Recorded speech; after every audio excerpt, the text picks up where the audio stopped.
Hello, everyone, and welcome to another episode of Healing Conversations. My name is Einav Avni. I'm an energy healer and alignment coach, or sometimes I say empowerment coach. Kind of goes both ways. This podcast, Healing Conversation, is all about natural healing of anything that is physical, mental, emotional, spiritual, whatever goes on. There's a solution for it somewhere. Let me introduce to you today's guest, Christine Ruch. Christine, I'm so excited to have you here. I'm excited for the conversation. There's going to be a lot of really good stuff coming. I already know that. Thank you for having me. So for everyone watching, yes, we did have a little technical challenge. So yeah, I'm all flustered now, but let me get back into the swing of things.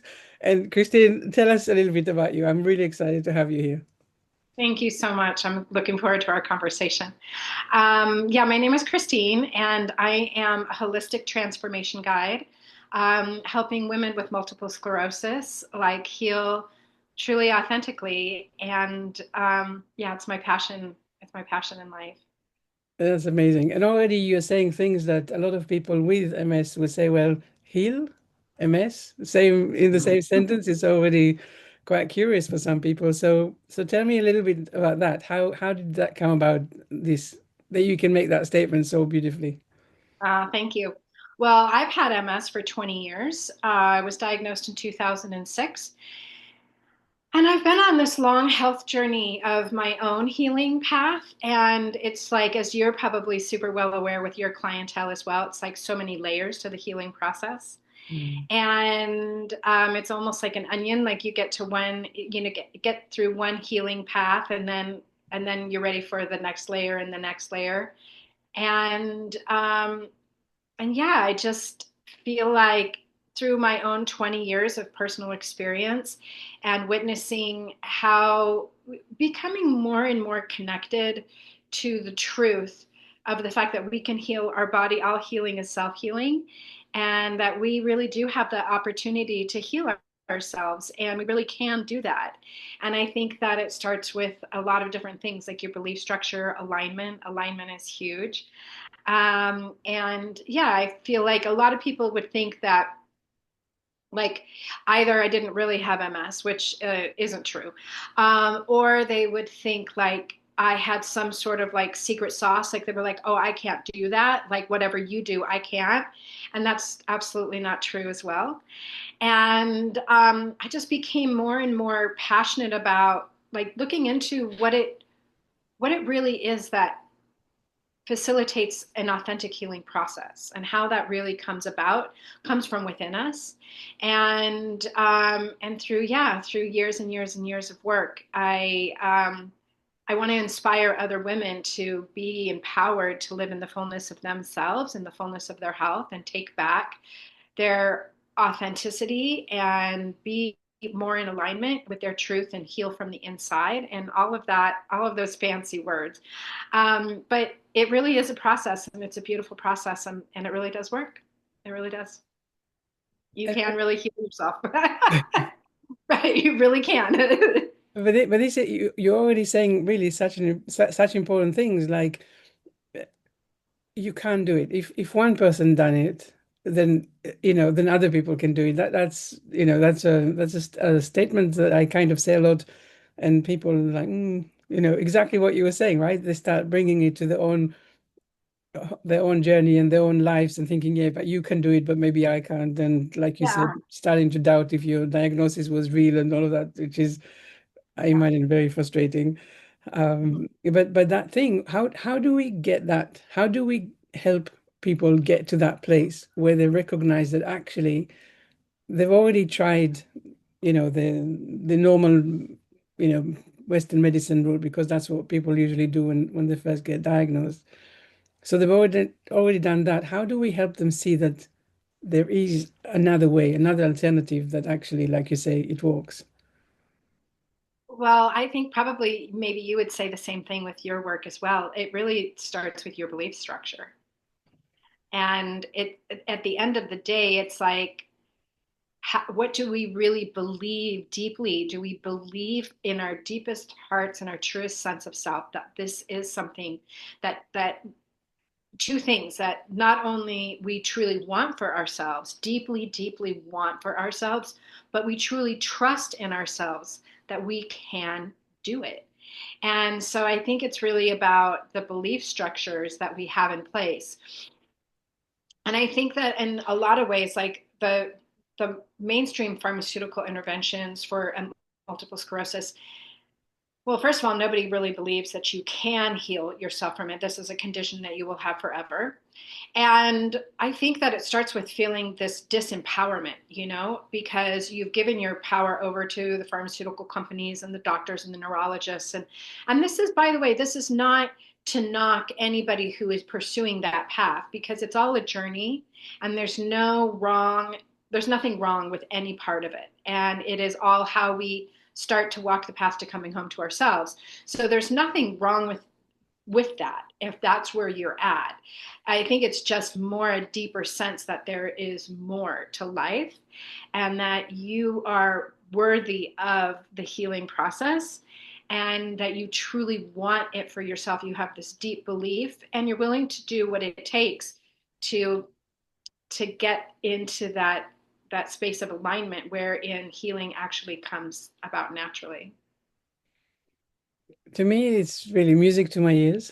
I told you before, I always think about my clients or people that I know or my audience and thinking, what will they say? How will they, take everything that you're saying? And of course, I think you're already inspiring everyone listening because you've done it. And I think I also really like that you mentioned that you are emphasizing that it is a journey and there's no magic wand and it's not going to just happen. There is needs to be that commitment to say, I've tried everything but it's not the end. There is still something that I haven't done, evidently, because I am still unwell. Mm-hmm. But I was working with someone with MS, and she was diagnosed when she was 16, so really very early on.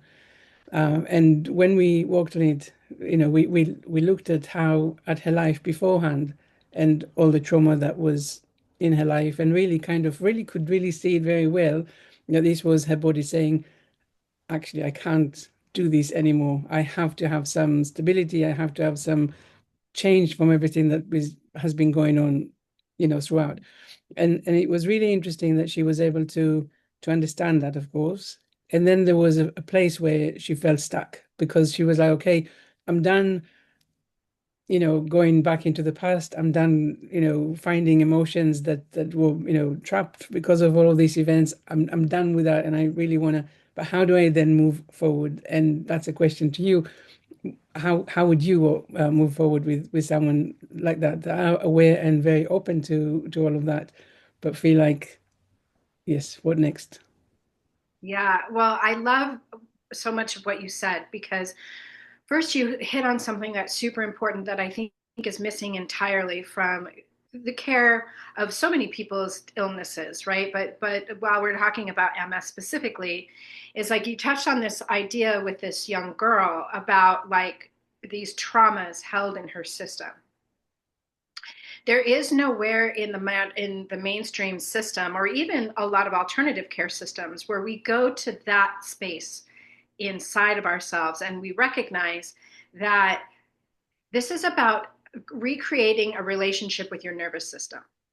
And if you look at it in terms, so I call it nervous system restoration, not even like release, and like release is a part of it, right? And like trauma release and all of that is an important aspect of it, but is recreating this relationship with your nervous system. And yeah, so having all of these releasing traumas is a huge component because then you're unburdening your nervous system of having to carry, and also the cellular matrix of your body that is carrying the weight of all of these unprocessed traumas that lead to the misalignment of your nervous system.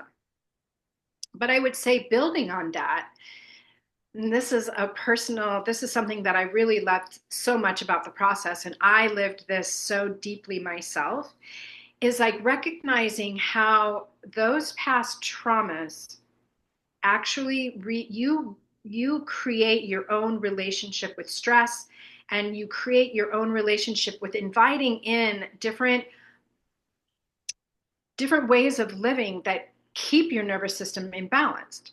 So it's like you could go to a breathwork class to try to like reset your vagus nerve, or like you could do all these external things and like even somatic experiencing and these other things. But if you still are keeping your nervous system misaligned by being out of alignment with like a job that you don't like, or relationships that don't serve you, or a belief structure that actually invites in the nervous system misalignment. If you don't mind, I'll give an example. Yes, please. So, my previous life, while I was doing all of this for my own health and on my own health journey, I am a holistic chef, and I had many restaurants in Boulder, Colorado, and I had food brands for like a decade. And they were super popular and very successful, and it was like a cornerstone of the community.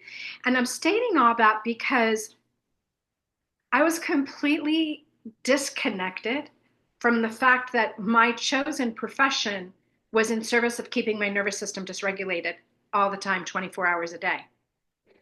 And so while I was like, had the perfect diet and the perfect sleep hygiene and like this rigid life to keep everything like under control, it was the rigidity that was causing the rigidity in my nervous system. And it was my inability to see how habits formed in childhood as a result of trauma then wired my nervous system and wired my way of living in the world to be in a dysregulated, out of not in harmony. And so I think that that's where I would go and start looking at like the ways in which you're still not in alignment. Yeah, you've released the trauma, but there's ways in which you're still inviting in a dysregulation of your nervous system. And this is so important, and I think it's it's something to really highlight in this conversation. This idea, I mean, that we of course going to talk a lot more about the nervous system, but already what you're saying is that sometimes we have an idea of what is right for us, and we are so willingly ignoring the stress and the misalignment and all of that, and it's like, I don't know what's wrong with me. I don't know why things are not working out. We ask this question, but then we really don't see how we are hanging on to an idea. A lot of the time, maybe because of fear, because maybe I trained my whole life, or like you say, right? You're already established, and now you need to say, actually, I'm going to let that go. And there's so much attachment to so many different things like that. So yeah, I mean, wow, for you, I'm very curious. How did you understand that your business was contributing to the stress, and how did you decide to let go of that? Wow. Oh, that's a big story, you know. Yeah, the universe came to me and told me I was done. So, and so yeah, I closed my businesses in a really unprofessional and spectacular ending, and I wouldn't actually recommend that for anybody. But that was my path, and that's what happened to me. But it put me face to face with a bunch of the ways in which I was wearing masks, and a bunch of ways in which I wasn't connected to this deeper truth of who I was. And and you really touched on another thing too when you were talking about like this idea. And I think that we do a lot of thinking around like I think I should do this, or like external things tell us I should do that, and that's all a thinking construct. And it's not coming from a place within your heart, within your soul, within your deepest self of your truth, and then going working from there, as opposed to pulling all these mental constructs that other people say I should do that, and other people say I should do that, and this influencer, and this doctor, and this cleanse, and this da da da. And so you're reaching all the time for this other stuff without actually doing the hardest thing, but is also the truest thing and the most lasting thing. And that is going inside first and working through that fear. So fortunately or unfortunately for me, I had to walk through the fear because it was right in front of me, and there was no other choice. So I had to learn have a really intimate relationship with overcoming fear. And I think, like for me personally, I think that maybe my own personal life journey and my soul's path was this constant overcoming fear. You don't open restaurants if you have a fear construct. And so I think that I have often in life, just who I am as a person, I am given opportunities to confront fear and walk through the fear and not like deny the fear, dance around the fear, stop in front of the fear and just wait there. But you have to go through it, and it makes you stronger. But it makes you stronger, but it is scary. But it is, I think, what we're supposed to do as humans. We're here to experience everything that the human experience has to offer us. And that is grief, and that is sadness, and that is fear. And you can't bypass it. Unfortunately, it's just part of the human experience. And I think something very interesting that I come across is if I say to someone, what scares you or what is your fear, people always say, oh, I'm not scared of anything, and then we say, okay, so what is it that you want to achieve? And then like, I want this, but and this but, right? This but is always that it's the gateway to really what is going on inside. And I think, like what we said earlier, if you have an idea of this is what I'm supposed to do, and I don't know what I might do if this is not it, and this is fear because it's the fear of really of the unknown, of vulnerability, of finding out, of all of these things that really we never, maybe not all of us, maybe, but most of us didn't have the invitation to explore. So we have attachments to ideas, we have attachments to the perfect life, to where happiness is coming from. And all of a sudden we're saying, actually, this is not at all it. Like this is very scary for all of Yeah, us, I think. yeah.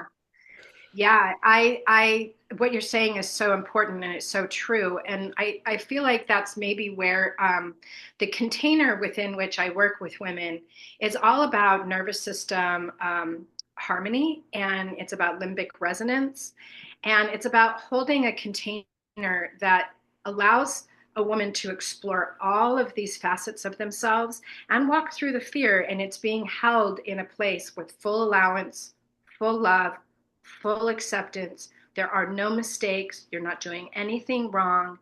You are loved the way you are. And a lot of times, I think that this happens a lot in many illnesses, but with MS, because it's kind of it's a hidden disease because it's not like something that everybody can see how you're feeling. And so I think that a lot of times we wear these masks and we don't want to tell people how we're feeling, and we don't want to admit that we're afraid. We don't want to admit that, like, let's say you have, you've lost feeling in your legs, or, any of these feelings that you have in your mobility or your vision. And you don't want to admit that you're to your spouse or your partner or your coworkers or your children, to anyone actually, that you're experiencing these things. And um, and so it's really hard to be held and have a safe space to share all of the things that you're experiencing and share your fear, because there's something really important about being held in a container full of love and acceptance that allows you to move through a lot of these things that keep you stuck. And I think, like, just like really quickly too, is like, let's say there's like these online forums that like women will go on online, let's say Facebook or whatever, because I tried to do this myself. And so then they go there to vent about their symptoms, right? And because there's all these other people with all these other gruesome symptoms as well. But I would say that that's not healthy either, because it's a vibration of fear. And it's this vibration of fear and futility that that you buy into when you start like clicking away and sharing all of your things. And that just invites in more and more of the sensation of hopelessness. And you're surrounded by all these people who are also hopeless and also fear and stuck and all of that. And that's not a healthy way to, it's not a healthy vibration for you to start expressing yourself, don't you? I mean, I don't know. Totally. So So completely and totally. I mean, yes, yeah, especially on, yes, you go into these groups on Facebook and it just drags you down. I haven't seen a group actually, that is specific to an illness or a condition or symptom or whatever that was actually celebrating people and bringing them up. I haven't. Um, yes. yeah, Um, so, but I like that you're bringing the energy of fear, or the energy of doubt, versus, of course, the energy of healing and the energy of connection. Um, I want to ask, before we talk a little bit more about the nervous system, because that is really the key to so many different things. But you said earlier, which I thought was interesting, because a lot of the time, especially when you're maybe just diagnosed or whatever, maybe not even just diagnosed, but when we think about the nervous system, we're thinking about the now. So maybe now that I have more understanding, maybe I understand where my stress is coming from, maybe I understand, so that we have the understanding of now. But sometimes, like you said earlier, the trauma is actually coming from a lot younger, you know, as a lot younger self, a lot earlier in our lives. But how do we? I guess what I'm trying to ask is we're dealing with the nervous system, we're trying to find calm, we're trying to regulate and all of that. But there's still things that are coming in, and sometimes it's from external triggers, sometimes it's from our own patterns and stuff that are coming and basically bringing things back to life from a very early age. How do we deal with that? How do we find a way forward and be more in awareness and, of course, in control, that now I'm in stress, or now I'm in triggering, or if this is coming from now or from early on, it might not even matter so much where it's coming from, as long as I know to recognize it. But yeah, that's the question. yeah, I love that question because that's also another really important component is I think that in our culture, we don't actually teach emotional regulation. And we don't teach people how to hold and hold space for the emotions that they feel. And like emotion is just stands for energy in motion. So it's something that will move through you. And we don't actually have the capacity to hold it. And that's something that it's a skill set that you learn. And ultimately you learn it in childhood, but we don't do that. And Mm, then what ends up happening is that people feel an emotion and that cause them uncomfortable. It makes them distressed. And then they create a story, a mental story from that emotion. And then from that story, they create an action or a belief system that then they act upon. And none of that is true. None of that is true. And it's like, but instead, if you learn how to hold the emotions that you have and create space and not act and just like this whole idea of it's okay, there's nothing to fix, there's nothing to do, you are not that, this is just something that's moving through you, it is not defining you. And teaching women or men or anybody actually, because this applies to life, but how to have capacity, emotional capacity to hold what is without reacting, creating a story, and and that just that simple thing right there is so profound. Because when you can learn how to do that, you don't start to see yourself as that emotion or see yourself as that person. But just recognize that emotion is energy, and energies, all these energies flow through us at all times, and we are an energetic being, and so we have the capacity to feel all of these energies as they flow through us. And it doesn't mean anything, it doesn't, like, you can be mad, so like how do you hold anger without attaching a story like I'm such an angry person, I wish like how do you actually back away and just allow yourself to be angry without attaching anything to it and allowing it to actually just move through to its conclusion without it identifying you. And so Mm. that's part of the practice too in my container with women, is just like teaching, and I hold this space to allow you to learn how to have the capacity to hold whatever it is that you're experiencing and that's coming through you. I don't know if that answered your question or not, but Well, yes, it's I think you're mentioning something that is really important here because yes, yeah, no one is teaching us, when we are young to how to, yeah, how to disassociate from the attachment, from the emotion, and not to say, well, I am that. And I see it a lot with anxiety and depression and all of that. It's very, yeah, it is very challenging for people to really see that this is just temporary thing. But in my energy healing stuff that I do, I use the modalities of the emotion code, body code, and belief code, which is really releasing all of this trapped stuff. And one of the things is called emotional reverberation, and it's really about these emotions that are stuck in the body and they can't find the way out. And so whenever you get triggered, these emotions come up first. And so it's really interesting to see, people say, "Oh yeah, this is the attachment that they can say, right? I'm angry. Yes, I'm an angry person. No, there's a lot of anger inside of you, sure, but it's not you." that's not you. What I love though about what you said though as well really made me think a lot about another aspect of these, like all of this, like work with emotions. And that is like creating, you can learn to create safety within. And so a lot of people, like there's like such the catchphrase right now around like not, I don't feel safe or whatever, but I think that's another thing that we don't teach people, is that they create their own safety. Mm. And for sure, you have to be in safe environments that are conducive to it, and safe relationships that are conducive to it. So there's all these external things that contribute to your internal feeling of safety.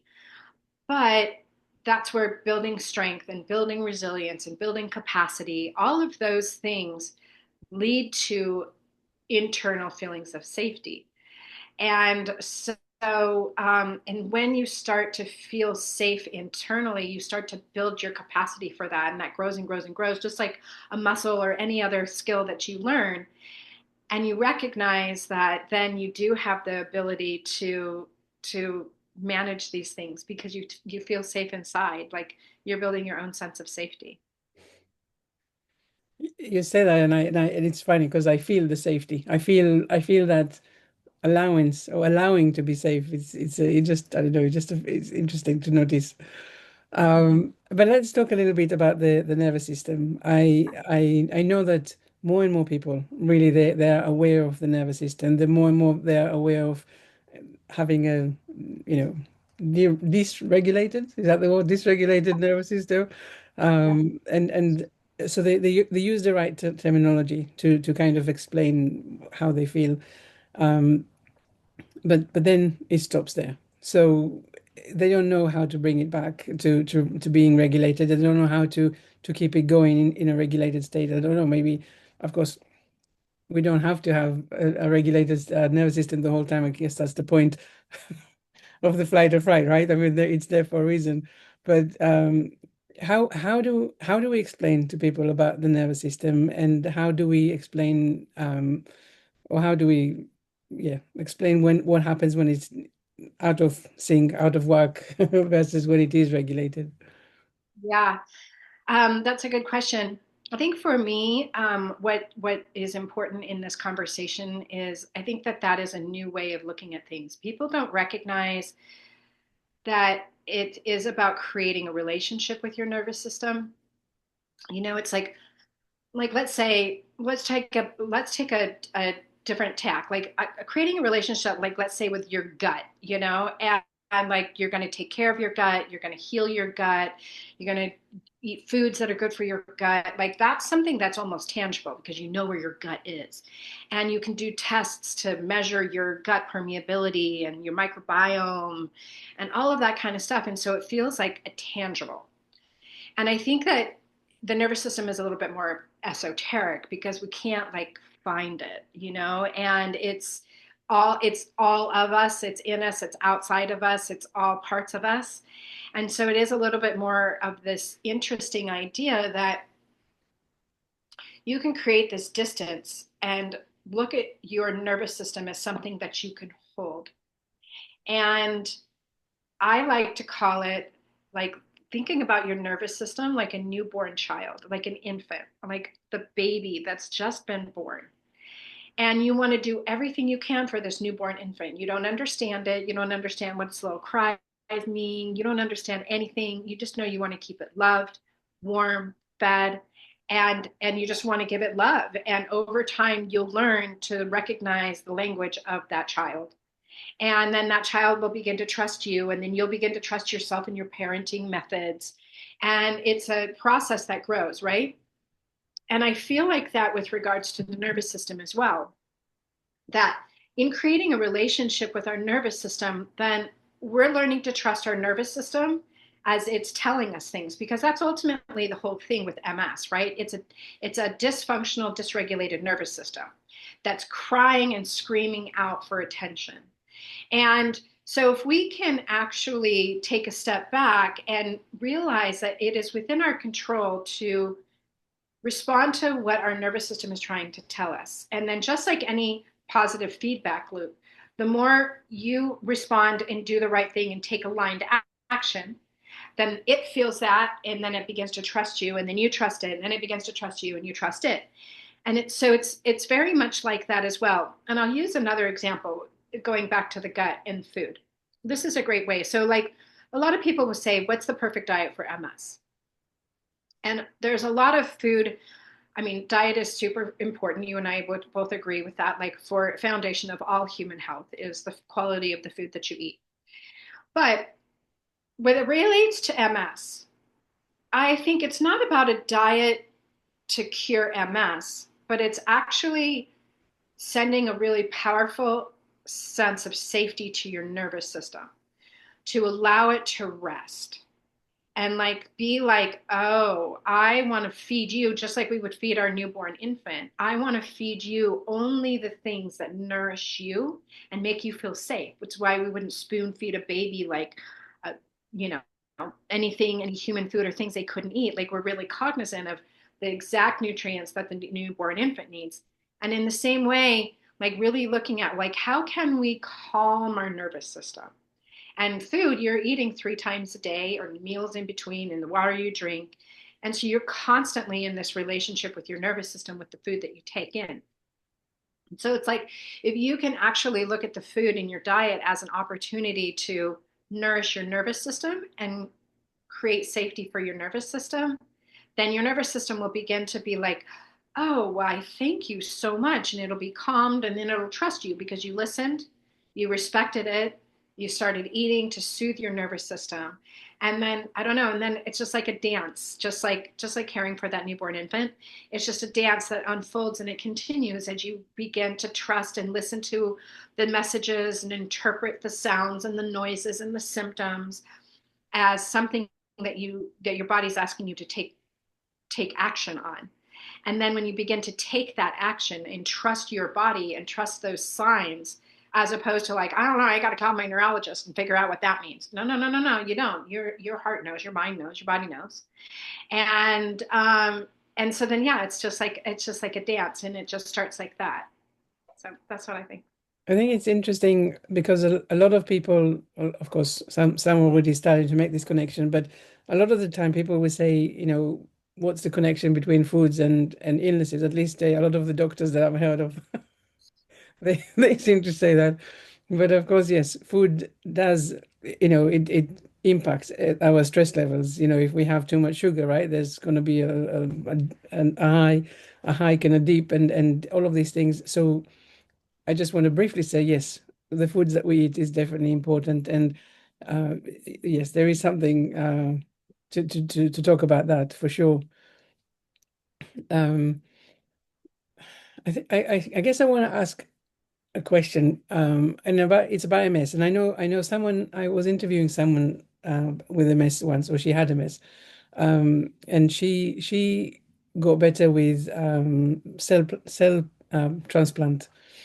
She was saying that when she was diagnosed, she I think out of 42 things, she maybe had 40 of the symptoms, and so she was really definitely unwell.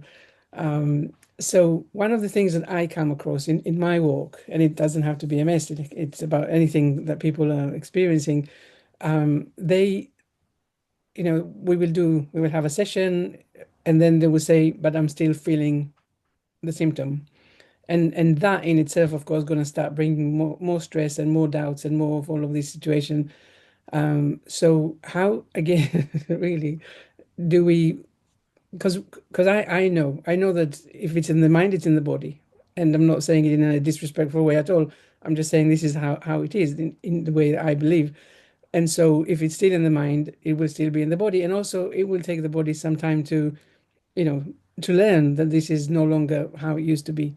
But how do you help people in as part of this container? Because I'm sure that's coming up as well, at least sometimes. Uh, that's such a actually that's such a really deep question because I think this is a little bit where like modern Western medicine has misled us about the healing process. And I like to say that we heal at the pace of nature because we are nature. And we like to rush the healing process, but we can't rush the healing process any faster than a baby gestates, any faster than spring becomes summer, any faster than a seed takes sprout and bears fruit. We can't rush any of those processes. We can't rush how fast it takes a bone to heal. And so we have a mental construct of like the 30-day cleanse. And this mental idea, it's all in the head. Again, it has nothing to do like anytime you're acting from this head space, you should be like, oh, that's a head thing and that's not a heart thing or not an aligned thing or not a soul thing. But it's this whole idea that it as long as you're true and you just keep working it and keep working it and building the trust and building the capacity and building the love and building the trust and the safety and the allowance, the full allowance for everything and building the capacity, and you're working on all of those things and just trusting that we heal at the pace of nature and the healing process is inevitable. And so as soon as you start to get into your mind, like, oh, that diet didn't work, and I thought I would see better results after the doctor said it would take this long, like once again, that's in the mind.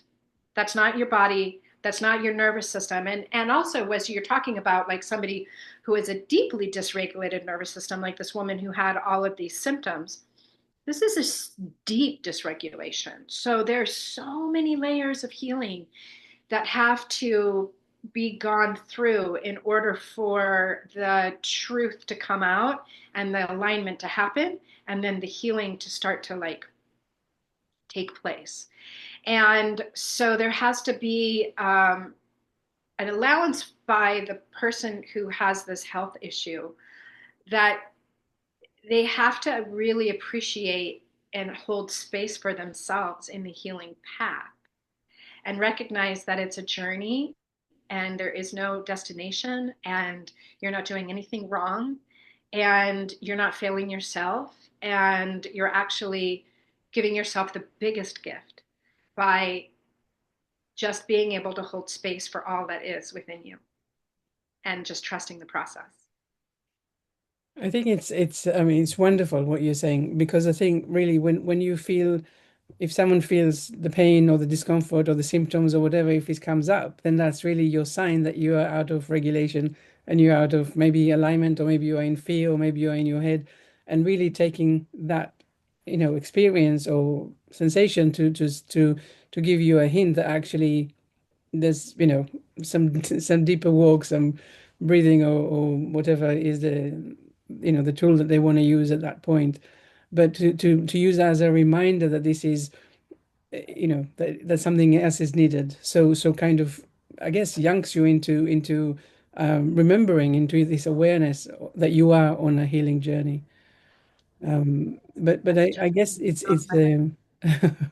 Yeah, there's no way to force the outcome. Like I got to be better by my daughter's wedding. No, no, no, no, no. Healing doesn't, you can't say that to Mother Nature, you know, it just doesn't work like that. No, no, it doesn't. But this is really keeping the faith, isn't it? I mean, because I guess one thing is that I mean, I never had to go on this kind of a healing journey where I basically sometimes when I talk about the decision to heal, I compare it to the decision to lose weight. And this is an interesting for me because I'm like, I would like to lose weight, but if you told me to go on that journey tomorrow, I'm like, I don't think so. I've been through this journey so many times in life. I'm like, I'm not interested. Not yet, I guess. But it's the same here, right? Because it's a decision to go on a journey that is every day something will come up and say you are not how you used to be, or you're not doing the things that you're not used to be. And there's no habits because there's no routine. It's all new. It's all constantly emerging. And so, definitely kudos for anyone who is doing this journey. And of course you in that as well. Um, but I want to acknowledge that I know that it's not necessarily simple, but of course the results speak for themselves. When you have no symptoms, all of a sudden, after whatever journey or through the journey, it's that it's a choice. Yeah, I think that you touched on so many really important features of the healing process. Number one is it's about your own readiness. And so I believe that it's really hard to affect change externally to internally. So like let's say that 30-day diet program. That's us trying to force an outcome that's not in alignment with like the way your body actually, I'm not even going to say weight loss, I'm going to still use MS, but I think it's about like being ready and willing to, like, you will do anything to be able to walk. So maybe there's, when a woman is so sick and so fearful of like her mobility and being in a wheelchair or being blind or whatever, that they're willing to do anything, and they recognize maybe that they've done all of these other things and that they haven't really gotten what they needed because they've been an outside job. It's been outside thing trying to like force a change, and the body doesn't work like that. It's kind of like you can like lead a horse to water but you can't make him drink it. Like all change comes internally from within in its own time. And so the truth that comes out, the truth that's the most real is the one that you realize for yourself. And then when you see it, you can't unsee it.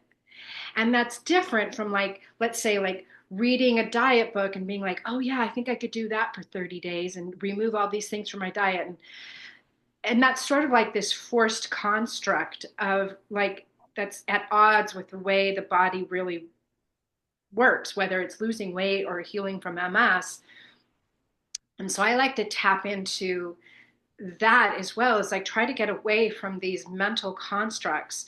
And you have to be in a place of full readiness and full willingness to let go of all of these belief structures that keep you sick and keep you ill. So it's not necessarily about the cleanse or the diet or the doctor or the tincture or the lab work or the neurologist or the MRI. It's like, yeah, like stop all that, you know? It's like, how do you relate to health and yourself, and what is the vision you have for yourself? You Mm. know, what is your vision for yourself and how you want to live this life, the only life you have? And if your vision is one that's greater than the one that you're currently living, then that's where we start. And so I think that it's really about, and that's why I don't think that you use diet, but that's not like you're beautiful exactly the way you are. So there's nothing wrong. And I think that like when it relates to like a chronic illness, these are people that are completely often, they have their own personal power has been removed from them. Your power is not removed from you. Mm. But And you that's know, yeah, sorry. no, go ahead.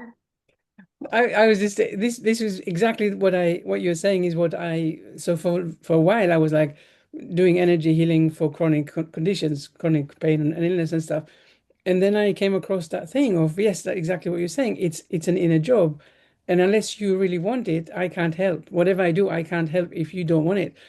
So it's that. But I interfered. I'm sorry. No, no, that's okay. But I think it's really, really important is that it's really about your readiness and your willingness to confront all kinds of different things. So while the container is built on love and limbic resonance and full allowance and acceptance, and you are exactly beautiful, exactly the way you are, and me holding space for you to rest in my nervous system regulation, because that's how our nervous systems recognize each other before we even start talking, right? And it's called resonance. And so then your nervous system will get this like sense of like, wow, okay, this feels safe, this feels good, I want more of that, please. And but you have to be willing to walk through the whole thing, because it is a whole journey of dismantling a lot of your belief structures Mm, and releasing a lot of these old habits and these old traumas, and having a new relationship with how you relate to your nervous system and trust your body and trust its like what it's trying to tell you. I mean, it's pretty multi-layered process, mm, but it's permanent. It's like it's permanent, you know. You can't unsee the truth when you see it. And so it's not like going off of a diet and gaining back the weight. Like it's not the same thing exactly. mm. So that's why it's so beautiful, is because it's a one and done thing. And then you're not just healed of MS, but you're an entirely different person. And the way you look at the world and the way you relate to everything, because you're living in alignment and you're living in truth. And no one can take that away from you. I really like this reminder. Really that, it's whatever you want to see, you will see. And if you choose to see the illness and all of that, that's what you will. But if you believe that there is another way and you are able to align behind this, belief, then wow. I think it's a very important reminder. Yeah. So I guess in terms of where you are now, I mean, you were diagnosed, but now, when I just first started with the energy healing, I had a woman with fibromyalgia, and then she came one day. She said, "Oh, the symptoms are all gone." I didn't ask, "Are you still diagnosed with that?" Because I didn't even know how to ask that question. But I guess that question is for you. Are you what is happening with you now? Sure. I mean, I think it's a difficult word to answer, right? I think that I will always have a nervous system that is finely wired and is asks a lot of me. So, if I'm out of alignment, my nervous system lets me know. Mm, Whether I'm in a relationship that doesn't work for me, or I eat a food that my nervous system does not like, it will let me know. But right away, as soon as I recognize it, then it goes away. It's like, oh, thank you. Good. Now you listened. You know what I mean? And so it's not like this chronic condition. It's more of like a check and balance. Now, having said that, am I healthier now than I was 20 years ago? Without a question. Am I able to sleep through the night? Do I have to have any pharmaceuticals? Do I have healthier relationships? Do I have a better relationship with myself? Have I, like, all of these things are true. And so, in so many ways, I feel like I can eat more food than I could ever eat before. And, um, and I feel safer. Like I had this, like all of this fear around so many different things, like everything that was so rigid in my life that I tried to control, you know? And so, yeah, I feel like I've definitely come full circle, but I don't necessarily feel like this is a matter of curing myself, but rather just recognizing that my nervous system is like my best friend and my closest companion to keep me safe, and it knows how to do its job as I know how to listen. And I just so and I respect it. And so in that regard, I feel like in one hand, yeah, do I feel like I have MS? No, not at all. Like 99% of the time, I don't even it doesn't even cross my mind. I've mm, got all kinds of other life things that I manage. That's not even something that I think about. But once in a while, like I just had a relationship thing that just happened to me just a few weeks ago.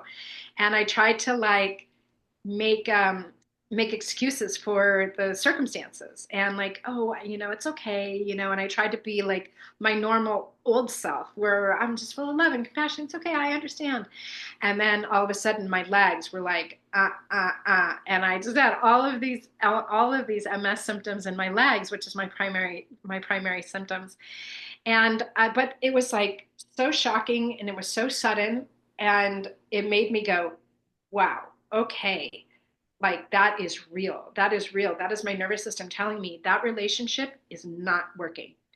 And I had to respect my body and respect what my nervous system was telling me. And as soon as I took aligned action and shifted and I was in my truth with that relationship, then then then my legs were fine. Then that went away. And So I don't know if you'd want to call it cured, but I think, yeah, I feel like I'm 99% better than I was but 20 years ago. I think because I heard this definition once, and this guy, his name Alberto Vivaldo. I never know how to say his surname.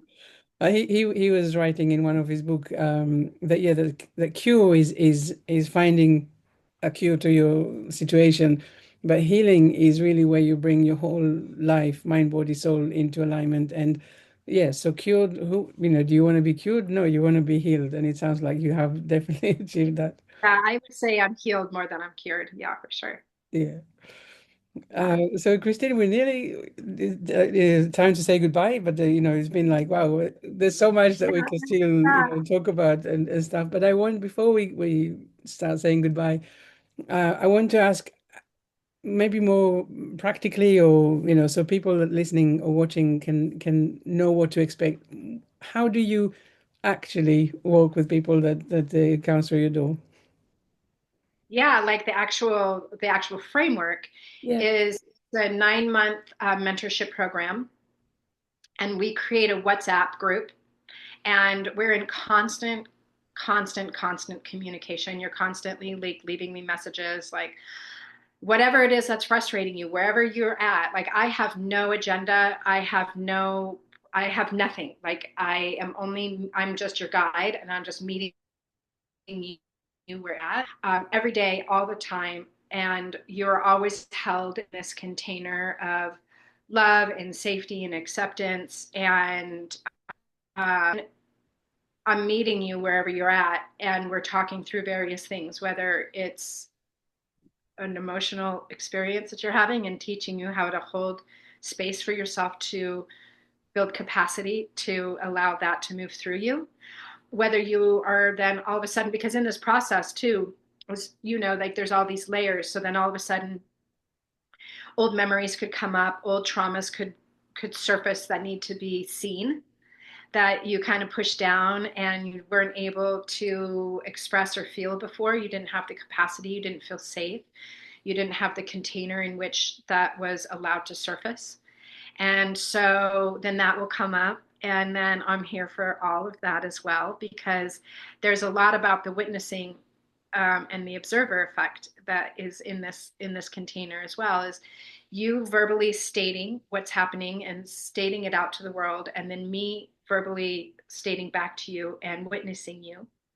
And just the witnessing process is super powerful. A lot of times we don't have relationships that allow us to be fully seen Mhm. and without any sort of agenda on the receiver's end of things, like taking that personally or like whatever, like, but fully listening and fully meeting you wherever you are. And then we get on Zoom like once or twice a month for a long deep dive, like 90 minutes into whatever that is that you're working through or working on. And then I just weave in all of my knowledge of holistic nutrition and health and all of the different modalities that I have worked through. But I'm only using that to help you walk through whatever it is that's coming up for you in that moment. Like, oh, I'm interested in acupuncture. Sure, like let's talk about that. Mhm. And but it's guided entirely by the woman herself. It's not guided by me. I'm the guide. I'm holding the space for you to walk your path and feel like your own um, your own strength. And so it seems simple, but also it's a 9 month process, and it does. It's a slow unwinding of a lot of belief structures and old patterns, and aligning you, and also working like the 9 month container is like, we're birthing you. It's a birthing process. It's yeah, I think it's wonderful. So many of us really we don't have the opportunity to speak to someone with no agenda or to really let our hair down and just be ourselves. It's it must feel very well profound really to be in that container and walk through that journey. It sounds Yeah, it's amazing. my biggest honor actually to witness another person do do this work for themselves, to honor themselves enough, to love themselves enough, to believe in themselves enough, to trust themselves enough. It is like the biggest honor of a lifetime.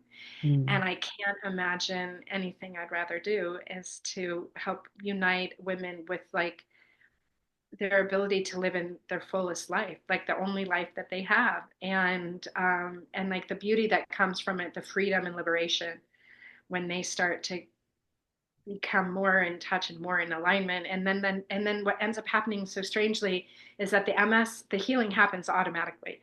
mm, This isn't you going out to try to heal MS.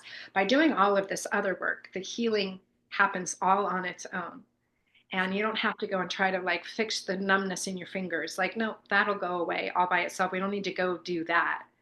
And your body will feel safe. And all of this other work leads to the natural alignment, which leads to the healing, the natural healing to happen on its own. amazing. Yeah. Amazing. So I guess really, I hope that anyone listening or watching really take this cue to really get in touch with you and see how maybe, this journey can happen together because I mean, you said so many important things today that I completely believe as well. But I think you having been through that yourself is that extra thing that will help people feel really not only seen, but it's the thing of if I've done it, you can do it, and now I'll help you in a way that maybe I didn't have myself. So it's Totally. Yeah. yeah, Thank you. amazing. Christine, before we go, any last message that you would like people to take from today's conversation? Yeah, well, we talked about so many beautiful things, but I think at the end of the day, just like leaving with women this like last like little seed of like what what life do you envision for yourself? If like, you could take away all of the things, like what how do you envision yourself living for the rest of your life? Like what vision do you have for yourself? And do you have are you ready to believe in your own vision for yourself? And if you are, then I would love to work with you. I would be honored. Mm, Yeah. I love that, and I think that's in itself sounds maybe like a simple question, but I don't. It really isn't. Are you ready? There's so many things that is now time to really to bring into the open, like asking me, are you ready to go on a losing weight journey? Uh, Yeah. not yet, but Not yet. And that's all that matters. Nothing else matters. exactly.